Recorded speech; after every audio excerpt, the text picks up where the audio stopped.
वह 1 अरब पहलवान था जिसे आज तक कोई शिकस्त न दे सका। लेकिन जब उसने नबी अकरम सल्लल्लाहु अलैहि वसल्लम को कुश्ती के लिए ललकारा तो क्या हुआ?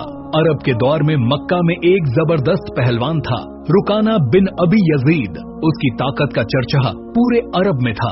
कहा जाता है कि वह कभी किसी से न हारा। गुरूर उसकी आदत बन चुका था। उस वक्त नबी अकरम सल्लल्लाहु अलैहि वसल्लम लोगों को अल्लाह का पैगाम पहुंचा रहे थे, लेकिन रुकाना जैसे लोग उसका मजाक उड़ाते थे।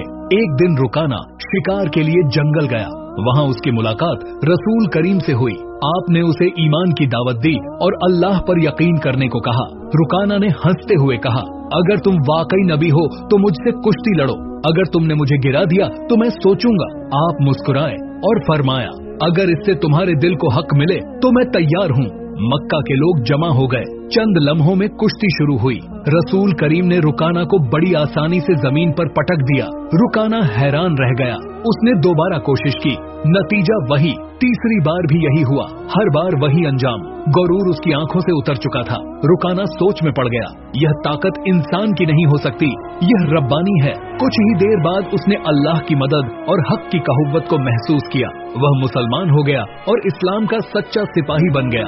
अगर आप भी समझते हैं कि हक और नेकी की ताकत हर गुरूर को शिकस्त दे सकती है तो कमेंट में लिखें, या रसूल अल्लाह।